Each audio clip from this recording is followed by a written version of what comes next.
Hi friends, मैं पूनम राणा आप सबों का स्वागत करती हूं आपके अपने YouTube channel JPSC with Poonam में। हम लोग सी-टेट के प्रिपरेशन के अंतर्गत क्लास 6 का चैप्टर 5 के कुछ एमसीक्यूज को सॉल्व करेंगे। इस चैप्टर का नाम है क्या बताती हैं किताबें और खबरें। तो चलिए फिर पहला सवाल लेते हैं। इसका पहला क्वेश्चन है, वेद संख्या में 4 हैं, इनमें से सबसे प्राचीन वेद कौन सा है? ऋग्वेद, सामवेद, यजुर्वेद, अथर्ववेद। इसका सही आंसर बनेगा ऑप्शन ए ऋग्वेद।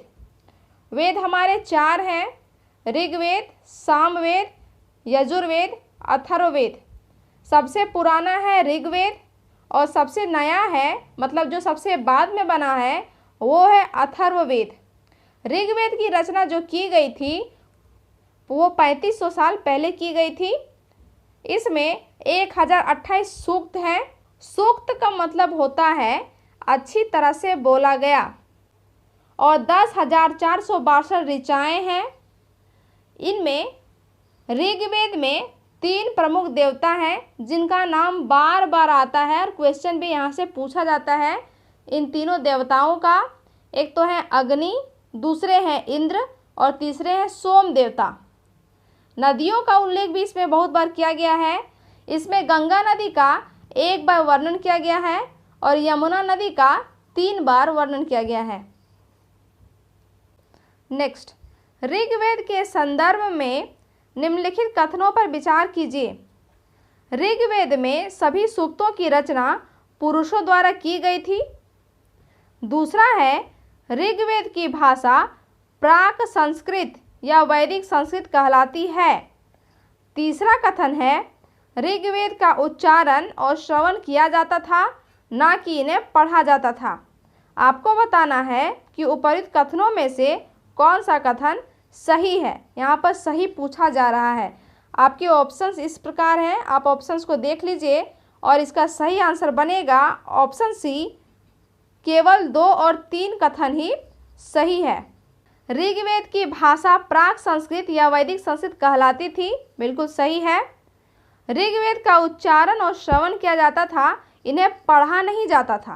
ठीक है, पहला कथन इसीलिए गलत है कि ऋग्वेद में सभी सूक्तों की रचना ऋषि मुनियों द्वारा की गई थी, जिसमें महिलाएं भी शामिल थी। ऋग्वेद में निम्नलिखित में से किन नदियों का उल्लेख सबसे कम बार हुआ है? सरस्वती, सिंधु, गंगा, यमुना या व्यास। नीचे दिए गए कूट का प्रयोग करके सही उत्तर का चुनाव करना है। इसका सही आंसर जो बनेगा वो है ऑप्शन सी, केवल 3 और 4। यही कथन सही है, क्योंकि गंगा नदी और यमुना नदी, इन्हीं 2 नदियों का नाम जो है बहुत कम बार यूज हुआ है। जैसे मैंने बताया था कि गंगा नदी के नाम का प्रयोग 1 बार हुआ है और यमुना के नाम का उल्लेख हुआ है मात्र 3 बार। जबकि सर्वाधिक पवित्र नदी ऋग्वेद में माना गया है सरस्वती नदी को, और सर्वाधिक वर्णित नदी जो है उस नदी का नाम है सिंधु नदी, जिसका बहुत बार वर्णन किया गया है ऋग्वेद के अंदर।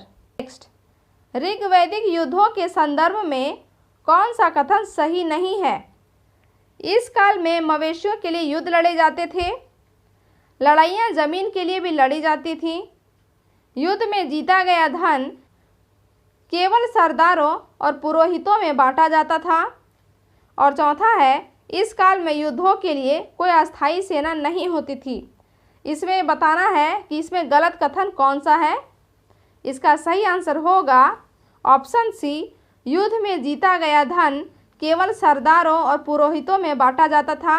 ये कथन बिल्कुल गलत है, जबकि युद्ध में जो धन जीत के लाया जाता था वो सरदारों और पुरोहितों में बांटा जाता था, और जो बच जाता था वो आम नागरिकों में भी बांटा जाता था। बाकी सारे कथन सही हैं कि इस काल में मवेशियों के लिए युद्ध लड़ा जाता था। दूसरा भी सही है कि लड़ाइयाँ जमीन के लिए भी लड़ी जाती थी, और चौथा भी सही है कि इस काल में युद्धों के लिए कोई अस्थायी सेना नहीं होती थी। नेक्स्ट, ऋग्वैदिक काल में काम के आधार पर वर्गीकृत 2 समूहों पुरोहित और राजा के संदर्भ में निम्न कथनों पर विचार कीजिए। पहला है, पुरोहित, जिन्हें कभी कभी ब्राह्मण भी कहा जाता था, तरह तरह के यज्ञ और अनुष्ठान करते थे। दूसरा है, राजा महलों में रहते थे और शासन के लिए कर वसूल करते थे। उपर्युक्त कथनों में से कौन सा कथन सही है? इसका सही आंसर बनेगा ऑप्शन ए, केवल एक सही है। पुरोहित, जिनको कभी कभी ब्राह्मण कहा जाता था, इस तरह के यज्ञ और अनुष्ठान करवाते थे। दूसरा कथन इसीलिए गलत है, ऋग्वैदिक काल के राजा ना तो बड़ी राजधानियों में रहते थे और ना ही बड़े बड़े महलों में रहा करते थे, और ना ही इनके पास सेना थी, और ना ही ये टैक्स वसूलते थे। राजा का पद यहाँ पर वंशानुगत नहीं था, उसकी शक्तियाँ सीमित थी और जरूरी नहीं था कि राजा का बेटा ही राजा बनेगा। अगला राजा कौन बनेगा ये तय करता था लोगों द्वारा जो बैठक बुलाई जाती थी, उसमें किसी योग्य व्यक्ति को राजा चुन लिया जाता था। उसके बाद उन्हें शासन का बागडोर उनके हाथ में दिया जाता था। नेक्स्ट, निम्नलिखित में से कौन सा शब्द ऋग्वेद में मिलता है? पुरुजन्यविश, भरतजन्यविश, यदुजन्यविश। नीचे दिए गए कूट का प्रयोग करके सही उत्तर का चुनाव करना है। इसका आंसर बनेगा ऑप्शन डी, 1, 2, 3 तीनों कथन सही है। ऋग्वेद में पूरे समुदाय के लिए दो शब्दों जन और विष का प्रयोग किया जाता था। वैश्य शब्द विष से ही निकला है।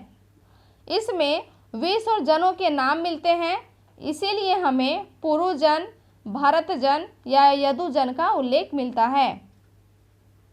नेक्स्ट, आर्य लोग अपने विरोधियों को निम्नलिखित विकल्पों में से क्या कहते थे? शत्रु, विरोधी, अरि या दस्यु। इसका सही आंसर है ऑप्शन डी, दस्यु।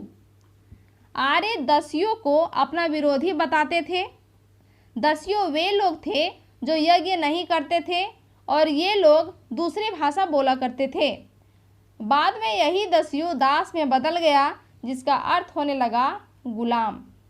नेक्स्ट, जिस युग में उपमहाद्वीप के उत्तर पश्चिम में ऋग्वेद की रचना हो रही थी, उसी समय कुछ अन्य जगहों पर महापाषाणिक कब्रें बनाने की प्रथा का विकास हो रहा था। महापाषाणिक कब्रों की प्रथा के संदर्भ में निम्न कथनों के बारे में विचार कीजिए। इसमें आपको महापाषाणिक कब्रों की प्रथा के बारे में सही कथन बताना है। ये प्रथा केवल दक्कन और दक्षिण भारत में प्रचलित थी। दूसरा कथन है, कुछ महापाषाण जमीन के भीतर होते थे और कुछ जमीन के ऊपर ही दिख जाते थे। दोनों में से कौन सा कथन सही है ये बताना है।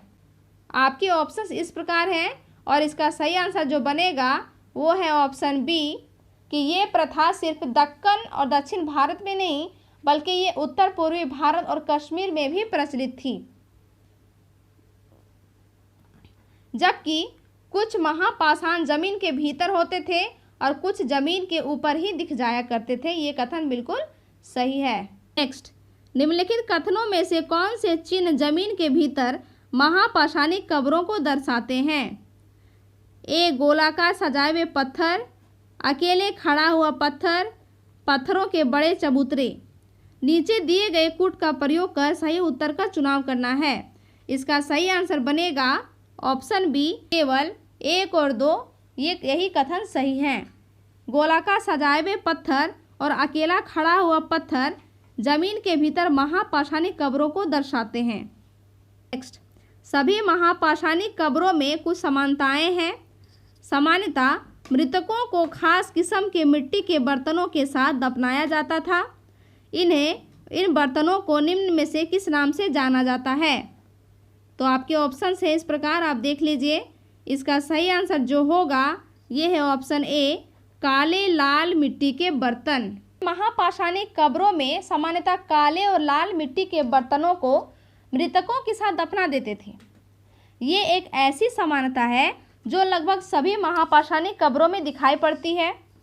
इसके साथ ही विभिन्न कब्रों में लोहे के औजार और हथियार और घोड़े के कंकाल और सामान तथा पत्थर और सोने चांदी के गहने भी प्राप्त हुए हैं। महापाषाणिक कब्रों के संदर्भ में निम्न कथनों में से कौन सा कथन सही नहीं है? पहला है महापाषाणिक कब्रों से प्राप्त चीज़ें दफनाए गए लोगों की सामाजिक स्थिति में भिन्नता को दर्शाती है। दूसरा है कुछ महापाषाणिक कब्रों से एक ही परिवार के कई लोगों के कंकाल मिले हैं। तीसरा है कब्रों पर गोलाकार चट्टानें या खड़ी चट्टान रखकर चिन्ह बनाए जाते थे ताकि लोग आवश्यकता अनुसार शवों को दफनाते हुए दोबारा आ सकें। और चौथा कथन है कब्रों में दोबारा जाने के लिए एक रास्ता होता था जिसे डेथ होल कहते थे। तो इसका सही आंसर जो होगा ये ऑप्शन डी, यही कथन सही नहीं है। आइए थोड़ा इसका डिटेल्स जानते हैं। ब्रह्मागिरी में एक व्यक्ति की कब्र में 33 सोने के मनके और शंख पाए गए, जबकि अगर दूसरे कंकालों की बात करें तो दूसरे कंकालों के पास सिर्फ कुछ ही मिट्टी के बर्तन ही पाए गए, जो ये दिखाता है कि वह व्यक्ति कितना सामाजिक रूप से संपन्न था। मतलब व्यक्ति की सामाजिक भिन्नता को दिखाया गया है। और कब्र के अंदर प्रवेश करने के लिए एक बड़ा रास्ता होता था जिसको पोर्ट होल कहा जाता था, ना कि डेथ हॉल। उम्मीद करती हूँ कि आपको क्लियरिटी हो रही होगी। इनाम गांव एक आरंभिक गांव था जहां 3600 से 2700 वर्ष पूर्व लोग रहते थे। इनाम गांव किस नदी के किनारे स्थित है? ए भीमा, बी घोड़, सी सीना, डी नीरा। इसका सही आंसर बनेगा ऑप्शन बी घोड़। इनाम गांव भीमा की सहायक नदी घोड़ नदी के किनारे स्थित है, जहां पर लोग 3000 से 2700 ईसा पूर्व रहते थे। यहाँ से कुछ कब्रें मिली हैं, उससे ये पता चलता है कि यहाँ वयस्क को सीधा लिटाकर दफनाया जाता था और उसका सिर हमेशा उत्तर की दिशा की तरफ रखा जाता था। नेक्स्ट क्वेश्चन, ये हमारा अंतिम क्वेश्चन भी है कि चरक संहिता निम्नलिखित में से किससे संबंधित है? खगोल से, व्याकरण से, चिकित्सा से या फिर गणित से? इसका सही आंसर है ऑप्शन सी चिकित्सा से। आज से लगभग 2000 साल पहले चरक नामक वैद्य थे। ये कनिष्क के दरबार में रहा करते थे और इन्होंने ही चरक संहिता की रचना की है। इनका कहना था कि मनुष्य के शरीर में 360 हड्डी होती है, जो आज के विज्ञान की दृष्टि से 206 हड्डी से ज़्यादा थी। शायद उन्होंने ऐसा इसलिए कहा होगा कि उन्होंने अपनी गिनती में दांत और हड्डियों के जोड़ और कार्टिलेज को भी जोड़कर इनकी गिनती कर दी होगी, इसीलिए शायद इनकी संख्या 206 से ज़्यादा हो गई। तो इस क्वेश्चन का सही आंसर होगा चरक संहिता का संबंध है चिकित्सा से, जिसकी रचना चरक नाम के वैद्य ने की थी। फ्रेंड्स, ये थे हमारे चैप्टर 5 का कुछ एमसीक्यूज, इसको आप जरूर सॉल्व कीजिएगा। ठीक है फ्रेंड, मिलेंगे फिर अगले वीडियो में। तब तक के लिए अपना ख्याल रखिएगा। Good bye.